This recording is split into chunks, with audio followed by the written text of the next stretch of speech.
I hope everyone is enjoying Startup Week and that you're learning a lot of things to get your business started or to grow your business.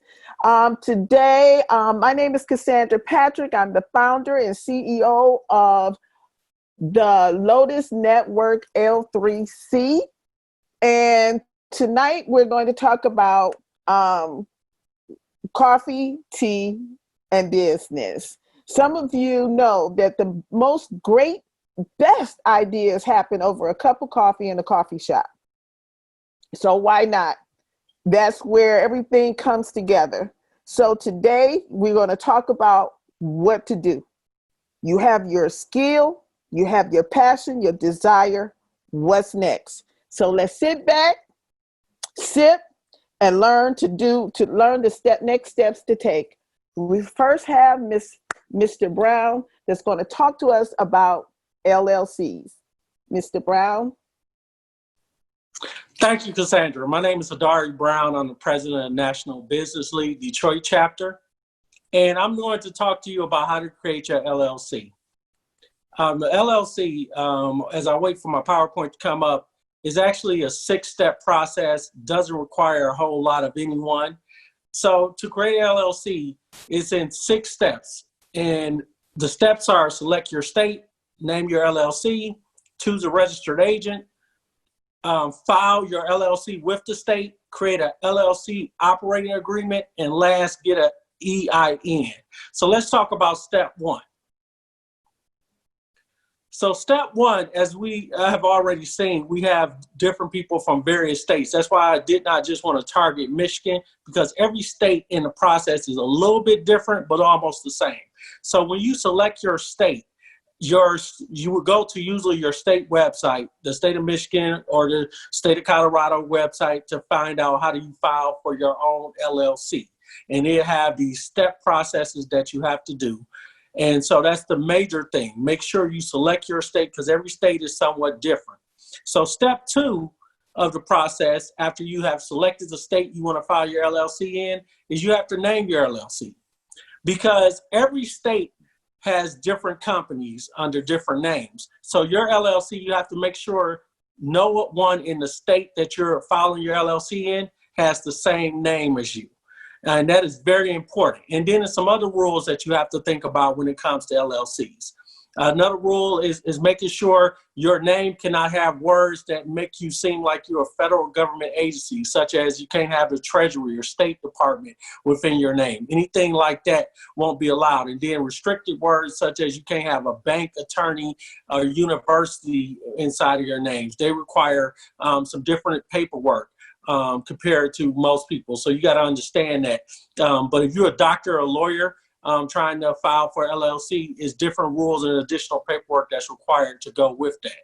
So step 2 is really name your LLC, making sure you know your LLC and make sure the name isn't already taken by someone else.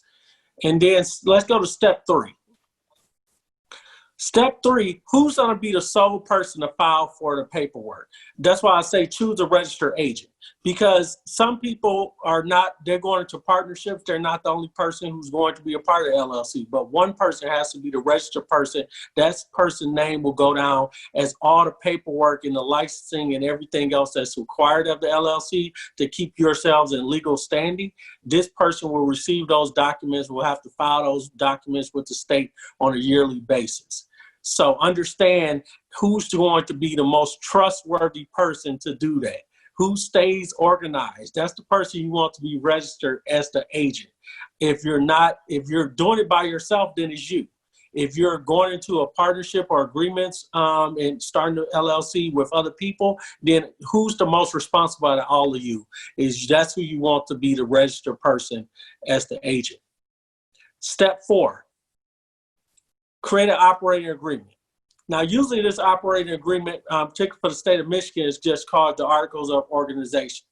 I'm sorry. Step 4, file your LLC with the state. Officially, to create an LLC, you need to file some paperwork. In the state of Michigan, that paperwork you have to do articles of organization. In most states, that's what it's called as well. And those documents, when you file that paperwork comes with a fee. And this, depending on how fast you want the articles back, some states have an expedited process. The more you pay, meaning if you pay more, then you'll get a decision within 24 hours of filing. If you just go with the basic standard, then it could take anywhere from 48 hours to a week or a little bit longer, depending on the state that you're in. So I don't encourage anyone to file the expedited process unless you're enter into some type of expedited business agreement right away. Then you definitely pay the extra money for an expedited LLC with your state, but just filing it at the regular price, you will get it within 48 hours to a week. And that should be sufficient enough. But if you're already have a contract lined up and you need to get everything taken care of real fast and right away, then definitely file the expedited process with the state. Step 5 is create that LLC operating agreement. Now, this operating agreement is your legal document that outlines the ownership of and the members' roles of your LLC. You don't necessarily have to have this document if it's just you. A standard business plan would suffice. But if it's not just you, you have to look at the different components of that operating agreement and understand what the official titles are and what each state requires inside of an operating agreement, because all states have different rules that apply. So understand that an operating agreement is not required in all states and is not required as simply just yourself. But if it's more than just you, then definitely you want to be sure that you have an operating agreement to suffice with all the partners that might be involved with the LLC. So the last step is to get the EIN. This step is the most critical step because it allows you not only to file with your state, but it allows you to file taxes with the federal government as well. So this process is actually a 3-step process to get your EIN. And the main thing is you have to go to the IRS website. I provided that link in my PowerPoint. But when you go to the IRS website, if you go to the next page, next presentation, it shows you what should come up. And it basically will be titled Apply for Employer Identification Number, EIN Online. And step 1 is to determine your eligibility. Step 2 is to understand the online application. And the step 3 is to submit your application. You have to do all that in one sitting. You can't come back to this application, otherwise you're going to start from scratch when you're applying for your EIN. So understand, once you have done everything with the state, apply for that EIN number, and the same information that you use to apply for the state is the same for the state that you're in. It's the same information that you're going to use to apply for your EIN. That information is very important, and it's in the EIN when applying. It should take you 15 minutes or less to do the application. I actually would say 10 minutes or less when you apply for that EIN, and you'll get a rapid decision. There's no cost to apply for EIN. So as you thinking about creating your LLC, just think about that. The only cost is really to file with your local state government for an LLC. But for the EIN, it's a no cost to file for EIN. It's free. So anyone who's telling you, oh, I'll apply for your EIN for you, and all you got to do is pay me $100 or $300, no. Save that money and apply for your EIN yourself, because it's free and you'll get a decision at the same time. As soon as you hit that submit button, you'll get your decision and you'll get your EIN number at the same time. So again, they said questions would be saved for the end of everyone's presentation, so I look forward to the end. But that's my contact information. I can help anyone through the processes of filing for EIN, as well as to get you partnered up with the National Business League Detroit chapter if you locally here in Detroit in the state of Michigan. Thank you so much, Mr. Brown. That was a lot of information. I hope everybody was able to get it, but of course you can get in contact with him later. He left his information, and we will put information in the chat box so you can make a copy of it for later. Now we have up Mr. Marvin Yates, and he's going to talk about that business plan that you need.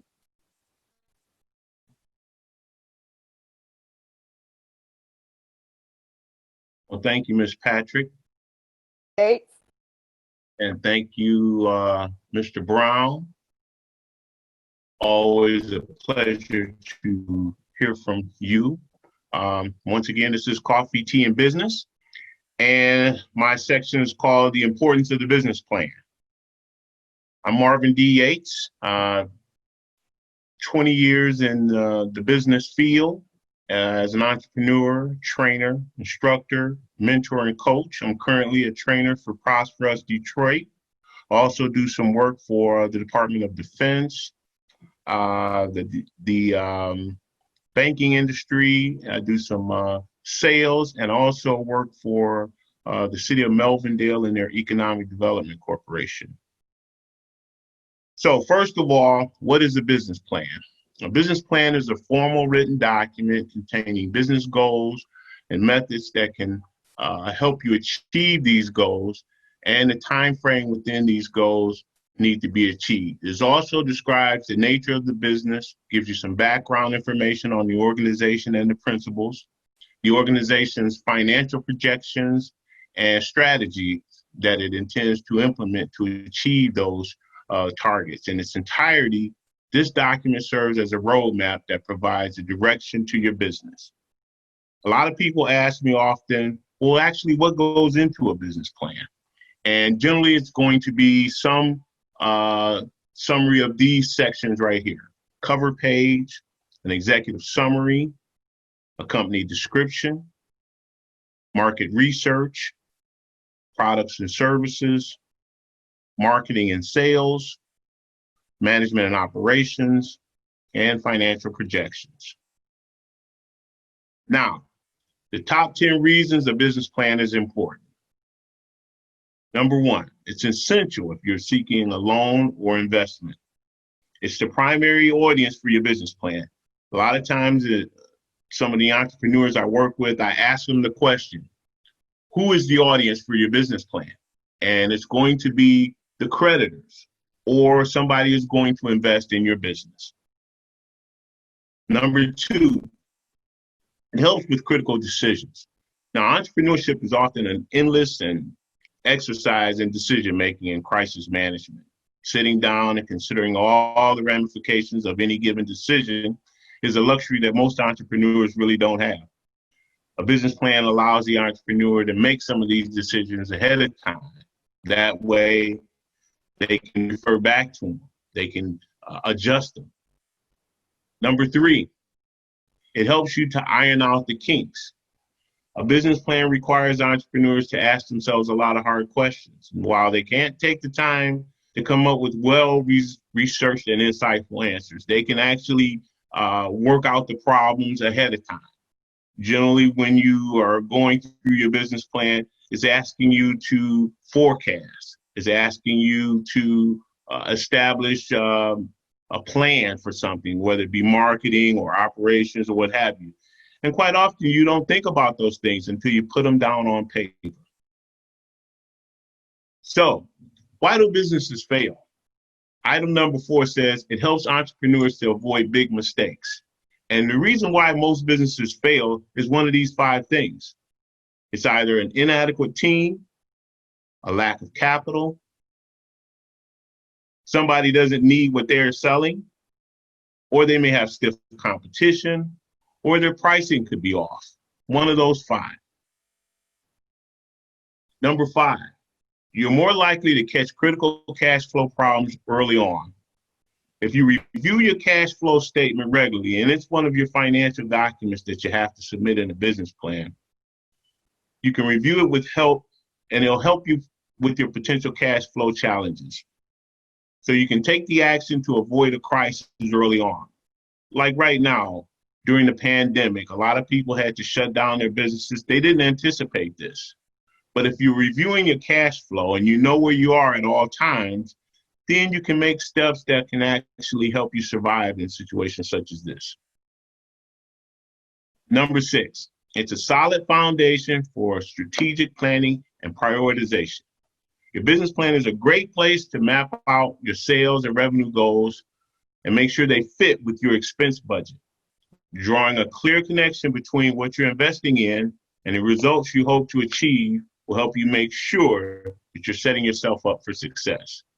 I mean, it's a living document, so it can be adjusted from time to time based on what your goals are, based on what you're investing in, where you're putting your money, whether it be inventory, marketing, or what have you. So now, number 7, it'll help you set achievable goals and milestones. You have to be specific. Your goals have to be measurable. They have to be achievable. You don't want to make the kind of forecasts that are pie in the sky. You want to be realistic. You want to do things in your business plan that shows that you put some thought into it and that you've actually researched your industry. You have to be realistic. You want to be conservative. If anything, you want to be able to sell more than you anticipate or more than you put into the plan. And they have to be time-based.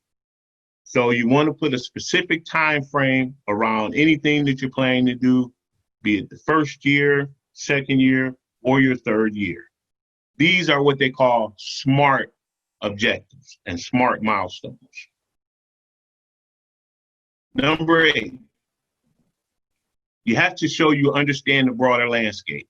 It lets a potential creditor or investor know that you understand your target market, your industry, and your business, that you've done your homework in relation to your place in the overall scheme of things. You have to know how big the market is that you're in.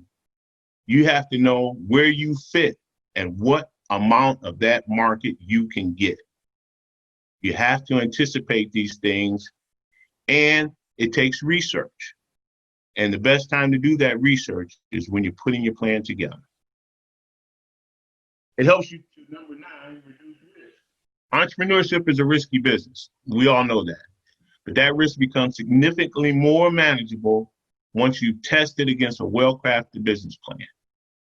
You can look at your numbers related to the people that you're up against, your competition. If you know your competition as well as you know yourself, it can help you be successful. And number 10, it speaks for you when you're not able to speak for yourself. In so many cases, your business plan has to speak for you when you're not in the room.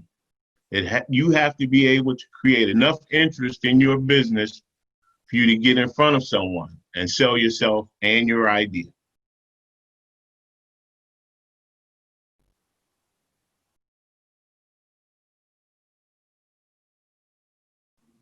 Any questions? That was Earl. How'd I do on time? Next, we have Beautiful. we have the magnificent Matthew Bihun. Are you ready? I am ready. Can everybody hear me? I'm going to share my screen. Bear with me one moment. Cassandra, thank you so much for organizing tonight's panel. Mr. Yates, well done, and thank you for the segue into financing your small business. Well done, Mr. Brown. So I'm going to talk tonight. Well, first of all, my name is Matthew Bihun, as Cassandra mentioned. I work for an organization here in Detroit called ProsperUs Detroit, and I am the loan fund manager. ProsperUs Detroit has been in existence since 2012, when we started to kind of create the infrastructure for our loan program. It wasn't until 2014 when we made our first loan. Since then, we've deployed almost $1 million in capital to about 90 or so small businesses throughout the city of Detroit, Highland Park, and Hamtramck. So tonight I'm going to talk about how to fund your business through a small business loan or a micro loan, because that's really my skill set and where my area of expertise is. One of the things I want to stress, though, is that there's multiple ways to finance your business. And I always encourage entrepreneurs to use lending or a loan as your option of last resort. In other words, if you can secure financing through your own equity, your cash savings, friends and family that may have a lower interest rate, grants, do that and really try to be as creative as possible. Not all businesses need a loan in order to start or grow, but most do. So just really quickly about ProsperUs Detroit. I know this is a national audience. I saw that people were checking in from Iowa City and elsewhere, but I got to take a moment to boast about ProsperUs. I know a couple of my colleagues are on this webinar tonight. Shout out Chanel, shout out Crystal, I see you. One of the things that makes us unique as a micro lender is that we really pride ourselves on creating real, honest, and long-term relationships with borrowers. It's not the traditional banking mentality where you kind of meet with a person in a formal, office and you get to know them that way and you provide them your underwriting documents and they basically send it to an underwriter in New York or Chicago or one of the main financial hubs and they make a decision. We really try to get to know who you are. We look at your business plan. As Mr. Yates stated, that's one of the most important criteria that we do look at. But we try to also get to know you as a person, and oftentimes we do that over time. We work with a lot of people who may not be loan ready when they come to us, and that's okay. We pride ourselves on working with the entrepreneur over an extended period of time to help them strengthen their loan application. We only want to make loans to entrepreneurs that we believe are going to be successful. We would never want to set anybody up for failure, quite frankly. And also, we have the opportunity or the ability to be flexible in areas where other lenders can't. What does that mean? Well, oftentimes when you're looking at different underwriting criteria, which I'm going to get into in a bit, if you don't have, for instance, a 780 credit score, well, Huntington Bank may not even release a loan application to you. We don't necessarily rule anyone out based on limitations in the underwriting process. In other words, we'd rather look for strengths by which we could help you compensate for some of the weaknesses that may be presented in your loan package or your loan application. In Detroit, Highland Park, and Hamtramck, our real niche is targeting businesses that would otherwise be considered unbankable. I don't necessarily like this term. It sounds very negative to me, but it is a term that's often used in the financial world. I see Mr. Yates snickering there. He knows what I'm talking about. And we really want to, take more risk on entrepreneurs. If all of our loans are being made, our payments are being made on time, and our entrepreneurs aren't struggling, then we're not really doing our job. We want to finance businesses that are risky, that are, doing work in the community that really has an impact. And oftentimes we know that not every loan that we make is going to be successful, but we want to provide that entrepreneur with the resources in order to be successful over a long term. I love this infographic that I have at the bottom of the slide. And you'll see that ProsperUs Detroit, I put them at the very bottom of the lending ladder. We're the most accessible rung. It's always easiest to step on that first rung of the ladder. But as you get higher and higher, it's often more difficult. You get more nervous. There's more, you got to be more focused and things like that. So we want to be able to provide entrepreneurs with access to capital in the hopes that they can turn that capital around and make themselves more bankable and eventually have the confidence to climb up that lending ladder. I just noticed in my thing, I'm so animated with my arms, but nobody can see that. So it probably looks like I'm just a crazy guy. So I also talked about, funding from a micro lending standpoint. I encourage it because oftentimes you do need to borrow money to start or grow your business. But as I mentioned early on, there are other forms. If you're here in the city of Detroit, I always encourage entrepreneurs to seek out the Motor City Match program first and foremost. That is a grant program.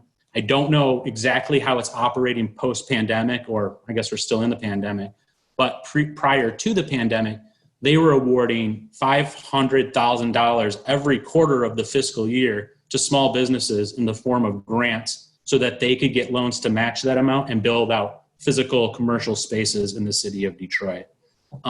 I mentioned owner equity being very important. That's your own cash. That's your own skin in the game. I'm going to come back to that in a second. But then there's also, I like to, obviously, because I work for ProsperUs, promote ProsperUs. But this is a very non-competitive space here in Detroit. We have a lot of partners that we get along with really well, and we like to partner on deals. In fact, earlier today, we just had a loan approved. I had a loan committee meeting at noon, and it was a deal whereby we partnered with both the Detroit Development Fund, which you see listed on the slide, as well as Michigan Women's Foundation to make this business possible. There's also Invest Detroit, and I really love a program called Kiva. They're an international program. They do have a centralized location here in Detroit. The beautiful thing about Kiva is that their interest rate is 0%. We also call that free money in this world. You got to pay it back, but at 0%, so you're not paying any premium on top of that loan. When you're submitting a loan application, I mean, these are the documents that you should most, really hone in on and be most focused on executing in a manner that's going to make sense to your loan officer or your lender. The first is a loan application. Every lending institution is going to have a different loan application, but they're essentially asking the same things. It's going to be a summary of your business plan. And Mr. Yates did a great job of outlining some of those key things that a lender is looking for. And in the next couple slides, I'm going to talk about those in more detail, at least from my perspective, again, as a loan officer. Another one is your personal financial statement. Most small businesses don't have a ton of historical data or financial records by which a lender can make decisions. They also don't have business credit established at this point in their kind of lifetime. So we look at the individuals, and sometimes, as Mr. Brown was stating, there can be multiple owners of the NC. So we're going to look at their personal financial situation to determine whether or not they're well positioned for a loan. All lending institutions are going to require business and personal tax returns. I'm going to come back to that. We pull a credit report at ProsperUs. Ours is a soft pull, so it doesn't negatively impact your credit score, and it won't show up. None of the bureaus will ever see that you even inquired for a loan at ProsperUs Detroit, which is really advantageous. Also, when you submit a loan application, a lender wants to see where all the sources of funds are going to come. And I talked about how you can combine those different sources before with what the uses are. So as a lender, I always ask that entrepreneur when we sit down, tell me precisely how this money is going to be spent. If you're opening a restaurant, I don't want to just hear, I'm going to use the money to open up a restaurant. I want to know that you're using $50,000 to install your HVAC or hood system, $10,000 on furniture, fixtures, equipment, $10,000 on operating costs or starting capital. It really has to be broken down into the most specific terms in order for a lender to make a well-informed decision. And also back that up with contractor quotes. If you're occupying a physical space, it's important to have, I put LOI in here, that stands for a letter of intent. So basically some kind of agreement with a landlord, or if you're purchasing the property, a purchase agreement. It would be detrimental to our loan fund if I were to approve a loan to, let's say, a restaurant, but at the end of the day, that restaurant didn't actually have a physical space to land. And so they would have debt obligation, but not a place to actually make money or generate revenue. Cassandra, I'm going to ask you to keep me on task in terms of time, because I'm a talker when we talk about this stuff, and I just like to riff. So give me a little countdown if need be. So personal financial statement. This is such an important document. It's probably one of the most important documents when you're submitting a loan application. There's two things that a lender really wants to glean from this type of this information. One, what is your monthly household income as an individual? So you, maybe your spouse, your kids, all of the income pooled together versus your monthly household expenses. If we were doing a live panel, I would ask the audience why this is important, but I'll just tell you.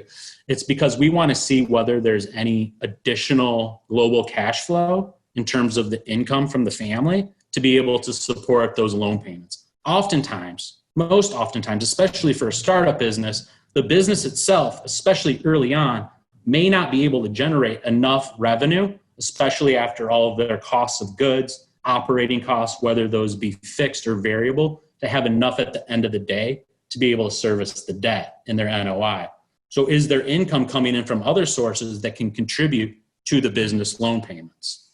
Also, we look at what your total assets are versus your total liabilities. Your assets are basically anything you own that has value.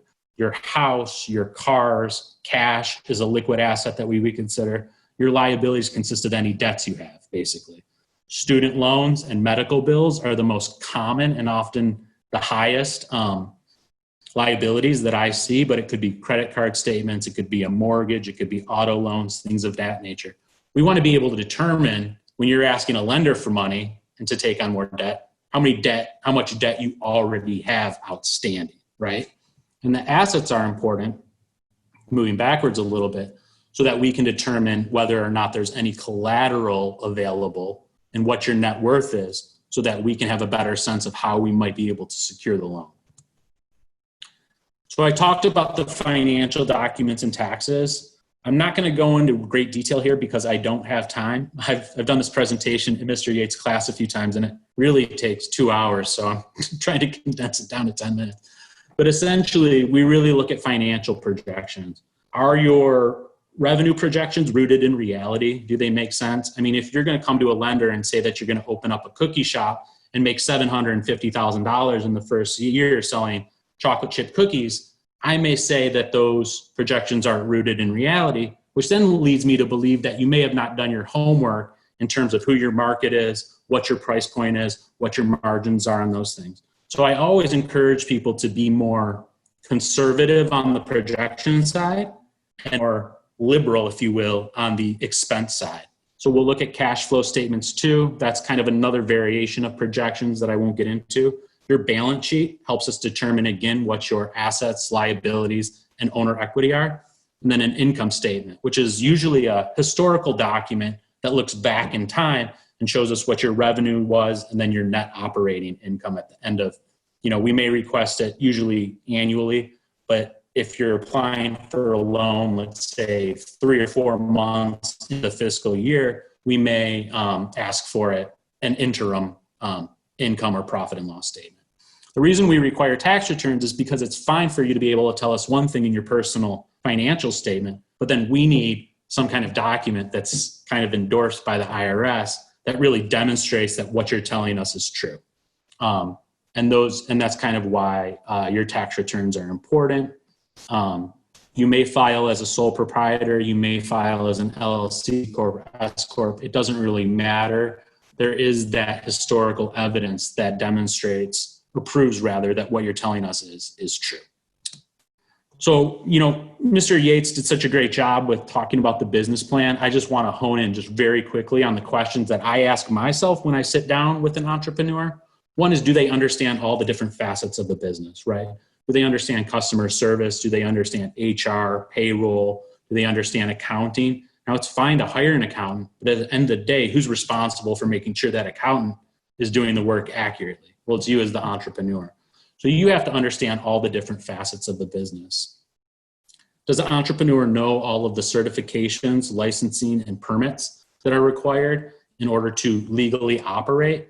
Each business has totally different certifications, licenses, and permits. And so it's important for them to know what those are because those can be costly at times. And if you don't have money at the very onset of asking for a loan, then it's important to build that cost into your loan request. The skills to operate the business, that's kind of redundant with my first bullet point, but really like having a strong business acumen when it comes to all of these different areas that you need to oversee as a business owner and entrepreneur. To me, also part of the work that we do is very much based on, getting to know the entrepreneur. So I, obviously am biased, and those entrepreneurs that really work hard, have strong communication skills, operate with, my favorite term, operate with a sense of urgency when it comes to opening their business. Those are the ones that I really think are going to be the most successful moving forward. It's very hard to quantify character, if you will, but we do that through developing that relationship, which is what I talked about in one of the first slides.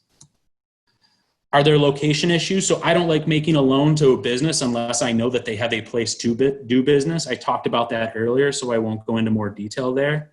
Is the market clearly identified? Who are you selling your goods and services to? Are they going to buy them at the price point that you're going to sell them for? How are you going to market to them? What's your advertising plan? Don't tell me it's just word of mouth. You're going to need something more specific than just people are going to like my product and it's going to travel through the community. It's also important for me to know, who your competition is, but not just who the competition is, what sets you above and beyond your competition, right? Today, again, the loan that I made, there are 3 or 4 other competitors in that market space. And I asked the entrepreneur, how do you separate yourself from those? And for each one, she put together a graph saying, well, we can beat this one doing this one doing this, this one doing this. So that was really important to me.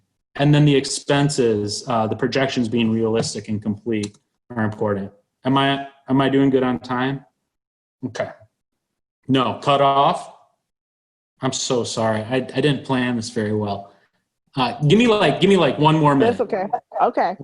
Okay. So then with the collateral, basically, oftentimes lenders want you to be able to pledge some of those assets as collateral, basically so that we can secure the loan in the event of a default. Capacity I talked about, that's your experience. Credit score is really important. Do not ever meet with a lender without first knowing what your credit score is so that you can explain that. I mean, if you have delinquencies or lates, it's important for you to know that going in. It's really embarrassing when the lender asks you about those things and you say, well, I don't really know how those came up. Skin in the game is important, having your own equity. A lender never wants to make 100% of the investment in your business. You have to take on some of that risk too. Cash flow we talked about the revenue and expenses. It needs to be realistic, rooted in reality, but most importantly, you need to be able to defend that. And then community, and then I'll end with this. So it's really important for us at ProsperUs Detroit to know that not only are we going to get paid back, that's clearly important, but we want to know that the investment that we're making in your business is going to have an economic revitalization impact in the community. So are you creating jobs? Are you providing products and services to the community that don't currently exist? Are you creating a community gathering place? Are you bringing life to a vacant, previously blighted storefront? Those are important to us. You score points. I'm sorry for going over my time, but I will stop there. Thank you, Cassandra. No problem. I'm proud to say I'm a graduate of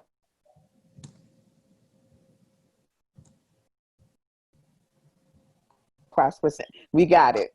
Next, we will have Ms. Amani Henderson, and she's going to bring us some information about, since we know how to register, we have our business plan, we understand our funding. Next, we need to let people know who we are and where to find us. Ms. Amani.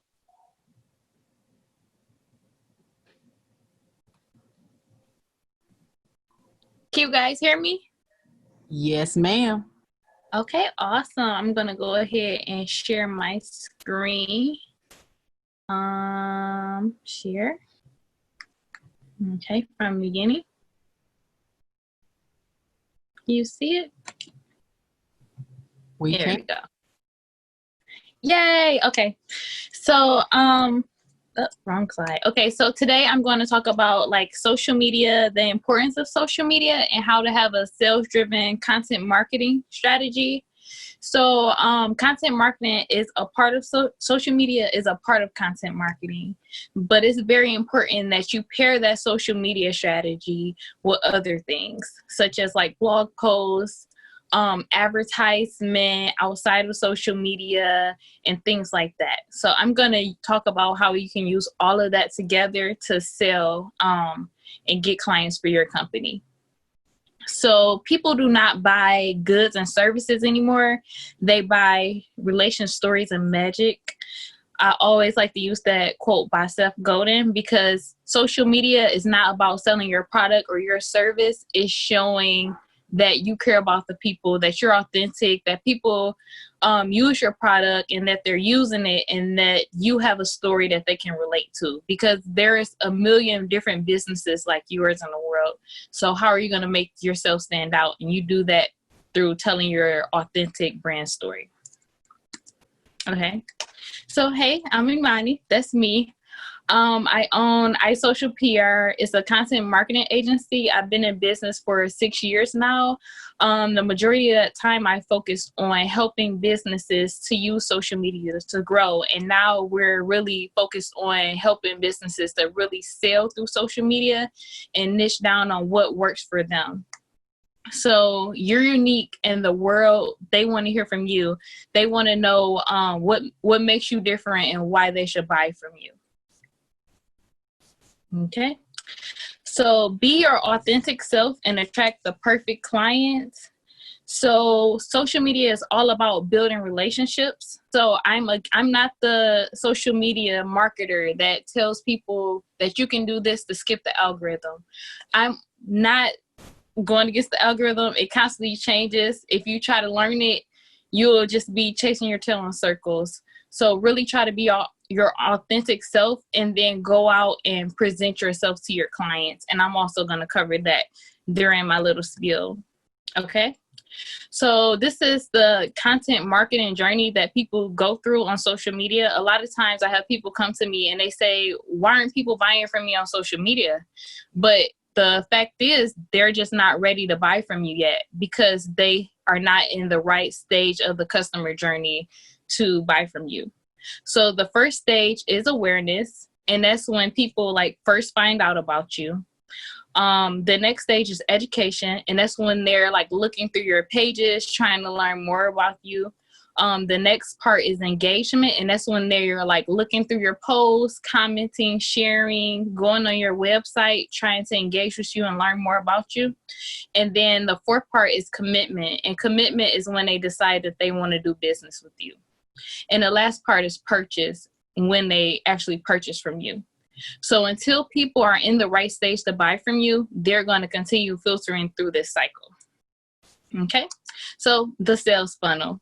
So I want you guys to keep the sales funnel in mind, because the top is awareness, the second part is consideration, and the third part is purchase. So how does this look on a content marketing journey? Awareness is the first part, aware. Consideration would be education, engagement. Commitment would be the last part, which is purchase. Okay.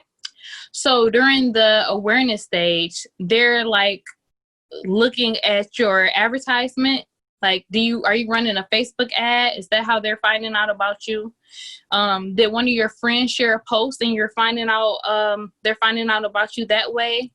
Did someone share an email with you, or did someone send you a cold email? These are all ways that people can build awareness for your business and attract people to you. And then blog posts can also lead to people finding you through search engine optimization, which is like SEO. Okay. And then consideration is, during this stage, they're sharing your posts, they're looking at testimonials, they're trying to see if you have clear branding. So is your profile photo like your logo? Are you using social media templates, or are you using Google to find different images of social media and just using it and it's not in your brand colors?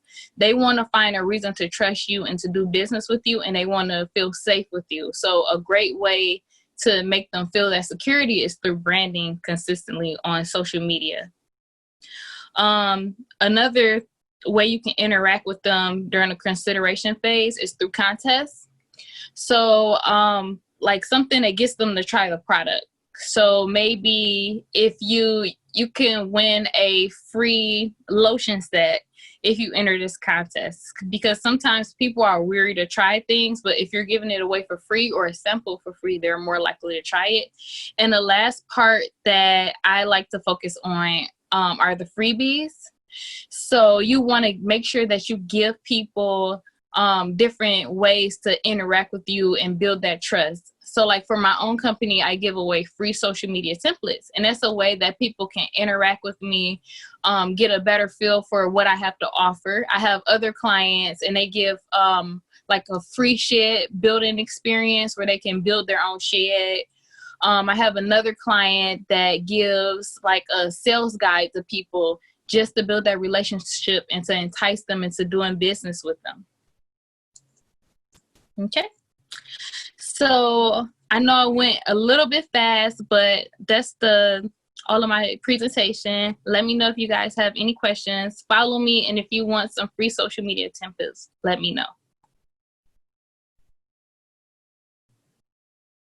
Thank you, Amani. Does anyone have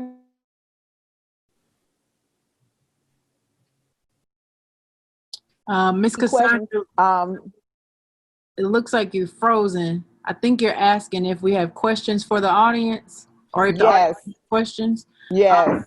Yes. So let me start with an anonymous attendee. And Mr. Brown, I think this might be in your ballpark. The first question we got was, as a sole proprietor, do I need an EIN? And what is the difference between an EIN and using my social security card? So one of the things I encourage people to really think about is about making choices. Sole proprietorship and getting the LLC. LLC protects you from a lawsuit. It gives you more liability. As the sole proprietor, you can lose everything. You can incur more debt as a sole proprietor. With the LLC, it creates your marketability for loans and your marketability for small business credit, which is very important. So that's why I encourage someone, instead of using your social security number, get an EIN, because everything that you're dealing with and all the debt that you will incur as a sole proprietor will be all with your social security number. While with an EIN, a lot of if you get loans, things of that nature, it will fall under your EIN more so than your social security number. So that's why I would encourage someone to think about being an LLC instead of just sole proprietor. It has many more liability benefits to go with, but we could talk more offline depending on what type of business they're doing, because some people do like the sole proprietorship piece. It helps them in some ways, but then the LLC, the more you grow, the more you have to start looking at perhaps doing the LLC piece so you can continue to build your credit and continue to not be liable to lawsuits where you can end up losing your entire business altogether. And that's what we want to avoid. All right. Anonymous attendee, let us know if that answered your question in the chat. Our next question is from Deborah Winfrey. How do you reconcile the difference between the tax strategy I've used as a sole proprietor of an LLC and what it looks like in real time?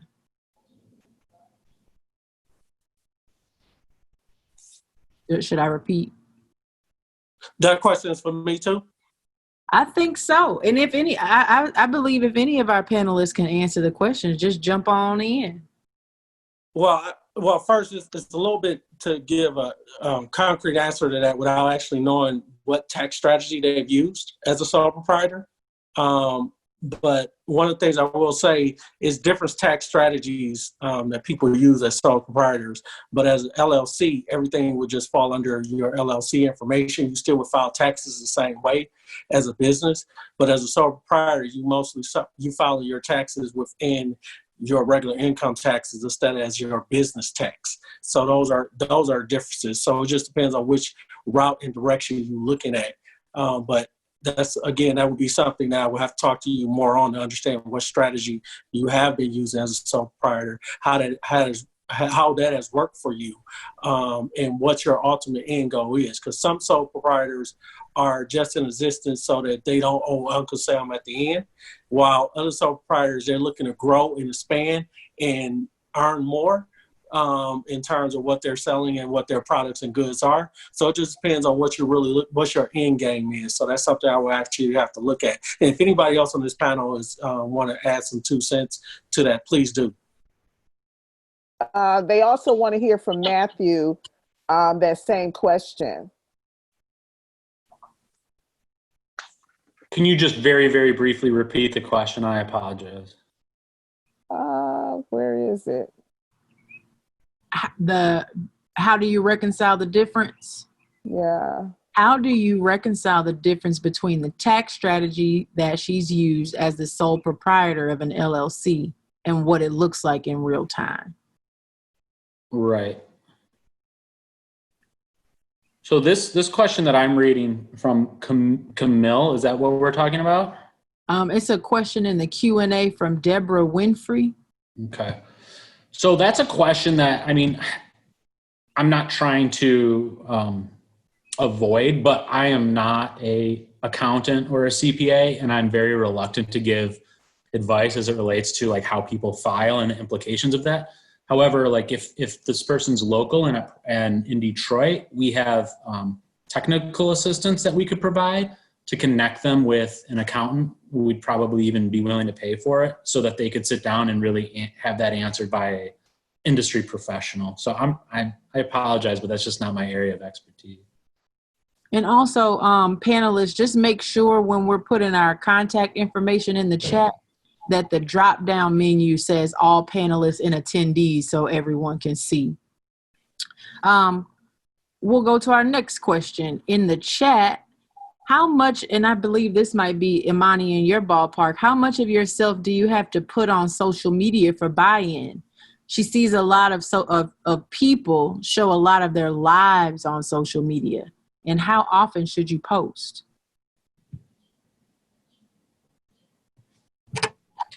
Okay, that's a good question.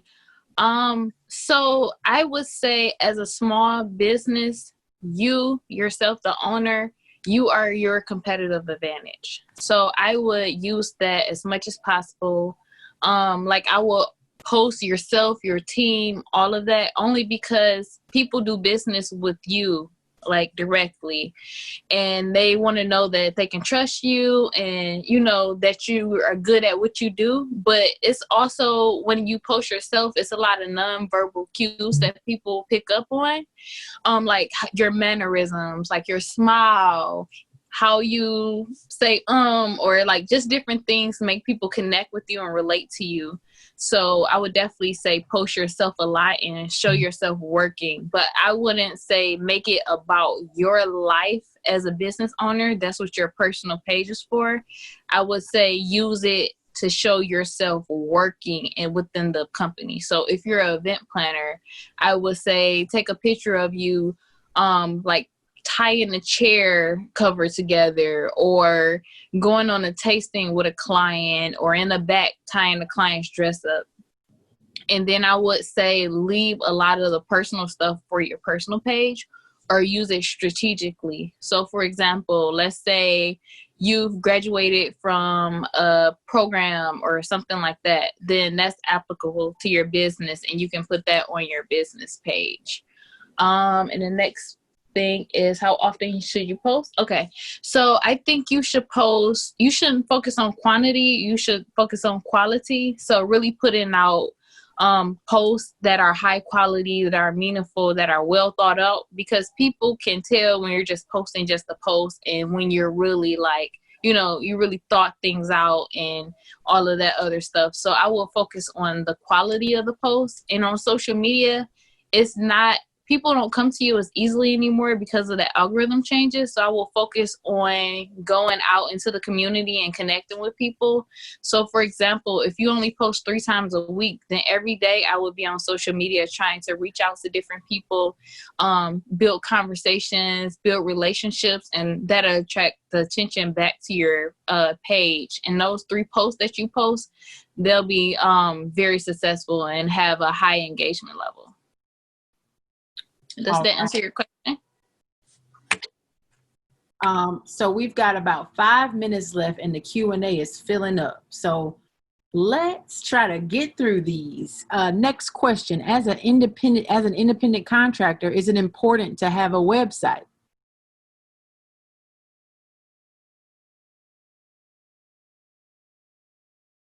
I would say yes.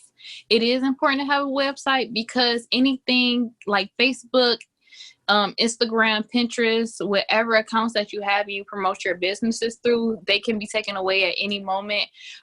We've had a client when I used to work for an SEO agency way back when, their whole entire business was on eBay and eBay canceled their account and they were making $500,000 a year off eBay. So they basically had to rebuild because they didn't have their website ready and nobody was using their website to buy anything. So they basically had to end up closing the business. Wow. Okay. Next, I've not yet gotten into social media. Which would be the best to start with as a new business person? LinkedIn, Instagram, Twitter, Facebook? I would start with everything and then I would use your personal relationships to get people to follow you. So I would text people in my phone. I would email people and say, hey, like, I'm new on social media. I have this business. I really need your support. And then build your following based on that. But I would focus on creating one message and changing that message to fit the different platforms. Okay, question for Matthew and Hodari. As a new company, even as an LLC, it is difficult to get company financial standing within the first 2 years for business credit. How do you build the company financial history in order to gain sizable funding? Getting lines of credit in the LLC seems impossible, but needed to gain access to capital. I can go first. And then Hodari can go, or unless you want to take this one first, Hodari. But I would say, my biggest piece of advice is focus on your personal financial situation, focus on your personal credit. I've been doing this now for 5 years. I've never once pulled a business's credit score. Your personal credit is indicative on whether or not your business is also going to pay its bills back. So focus on that. You can also apply for business loans using yourself as an individual to guarantee those loans. So, you can go to a non-traditional lending institution or even a bank, and they're going to really want to see your personal, they're going to place way more emphasis on your personal financial situation than they are your business financial situation. With that being said, it's still important to have a profit and loss statement, balance sheet, because that shows the bank or the non-traditional lender, how successful you've been in the past, your likelihood to repay, but also like what your assets and liabilities are going to be moving forward. That's everything you just said is absolutely correct, but it's still some non-traditional routes of funding. Like crowdfunding is a big thing for small business entrepreneurs now. You have seen, even with the wake of COVID-19, a lot of grants are becoming available for small business, not just for those who've just been in long standing, but those who've been in business for 2 years, 3 years, who probably could not have gotten loans the regular bank route and things of that nature. So I think it's an ample opportunity for you to take advantage of some of those opportunities for funding, and definitely speak to Matthew more. He probably has some more tidbits to share with you. I would encourage anyone. If I could get in right quick, I think one of the key things to establishing your credit with a new business is to establish a business bank account early. Generally, you can open a business bank account with $100 or so. And after you've had it for at least a year, generally they'll give you a line of credit for $1,000, $2,000. And so once you get that, you can use it a little bit here, a little bit there, and make sure you pay it off. And after another year or two, they'll increase your line of credit.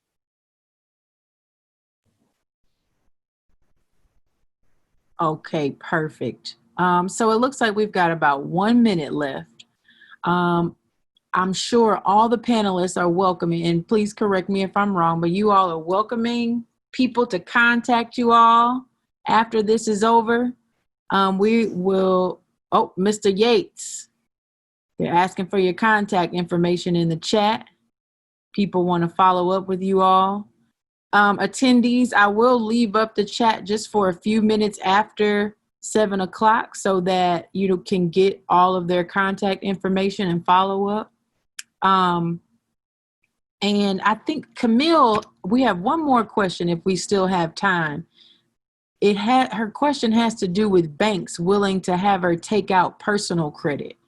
It says my credit score is 800, so I don't need to lower my personal score to get more personal credit cards. You know what, maybe you can follow up, Camille, after this is all over to go in depth regarding your question. If Camille wants to email me, I would be delighted to take some time out of my schedule to have a conversation with her more privately to talk about like her circumstances and maybe provide some more direct advice. All right. Well, I think this was wonderful and exciting and insightful and everything. So I want to thank all the panelists for coming in today and teaching us some jewels, dropping the jewels on us. And attendees, I do want to remind you all once again that for registering for tonight, you get 25% off at Dexter Grimes Coffee. Ms. Cassandra, anything else you want to add? I would like to thank everyone for coming. And the panelists, I thank you all for joining us and giving all this information. And I also like to say, go in and find out about ProsperUs because they're very helpful in helping you to get your business started. And that's what this is all about, how to get your business started. And I thank you very much. Goodbye.